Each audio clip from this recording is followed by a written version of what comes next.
Les amis, commençons cette séance avec cette affiche, cette publication de la CRTV. Major absence on Marc Brice list. Jean-Charles Castelletto, Nkoudou, Fabrice Ondoa, Boris Eno, Raoul Mukundi, Didier Lemkenze, Mohamedou Nagassi, Ben Elliott, Chamade, Baizo, Avom Yongwa, Ateba et Che Malone.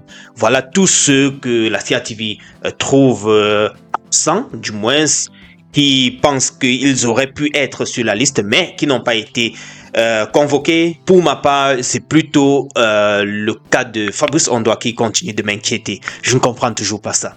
Mais on doit tout de même saluer ici cette arrivée, une fois de plus, de Jackson Tchatchoua. Vous vous souvenez, depuis, je crois, la CAN, hein, il n'a plus foulé le sol de la tanière, je pense bien. Il est donc de nouveau dans la tanière. Nous avons aussi Dani Namasso qui est là, Ignatius Ganago qui est là. Franck Magri, il a quand même trouvé le chemin des filets ces derniers temps. Il est dans la liste. Et qui est-ce qu'on peut encore signaler à ce niveau? Bref, on a quand même une liste mixée. J'ose croire que ceux-là qui ne sont pas venus sont peut-être en mode repos ou bien Marc Brice voudrait utiliser d'autres joueurs pour pouvoir voir les meilleurs d'eux afin de préparer la CAN, je suppose, vu qu'on est déjà quand même bien avancé dans cette compétition, je vais dire, dans cette phase éliminatoire. On va passer ici avec la conférence de presse de présentation de la dite liste, où un journaliste a demandé à Marc Brice s'il a félicité Samuel Eto'o pour son entrée au COMEX de la CAF. Alors Marc Brice a répondu « Je ne réponds pas à ça. Nous sommes là pour la liste des Lions. Personne ne m'a félicité pour la qualification. » Vous avez sans doute eu à entendre parler de ça, où beaucoup dans des pages sportives demandaient au président de l'Africa Foot de féliciter les Lions pour la qualification and so on. Donc, Marc Brice répète ça. Donc, il y a déjà, voilà, je peux dire cette interrogation-là quelque part dans l'espace. De l'autre côté, c'est Vincent Aboubakar qui se prépare déjà. Je pense qu'il doit aussi rejoindre la tanière d'un moment à l'autre, s'il n'est pas déjà au Cameroun, bien sûr.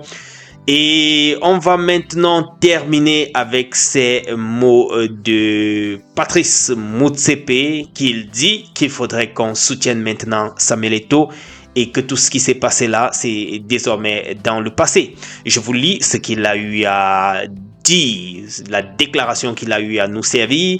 Je suis très fier de Samuel Eto'o, j'ai été fier de lui pendant de nombreuses années et je continuerai de l'être. Samuel Eto'o a été élu comme l'un des leaders. Le plus important est de le soutenir. Le comité exécutif a pris une décision qui a été rétorquée par le TAS. Nous devons veiller à ce que tout ce qui s'est passé avec Eto'o dans le passé reste du passé. Cela ne doit pas être retenu contre lui. Je pense qu'il a une contribution à apporter.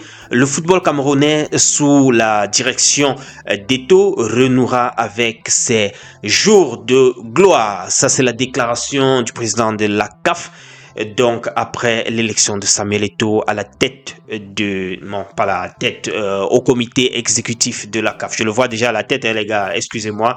Je le vois déjà à la tête de la CAF et peut-être plus tard à la tête de la FIFA. Ah, l'appétit vient en mangeant. On a déjà pris le COMEX, le next step, c'est quoi? Bref, voilà, je termine ceci avec la qualification du Real pour les quarts de finale de la Champions League. Il a éliminé Atlético hier. C'était très dur, mais on a fini par traverser. Les amis, c'est ce que je voulais vous partager déjà dans cette première phase, dans cette première vidéo d'actualité. Retrouvons-nous au courant de la journée. S'il y a d'autres updates, je vous le reviens. On est ensemble. Ciao.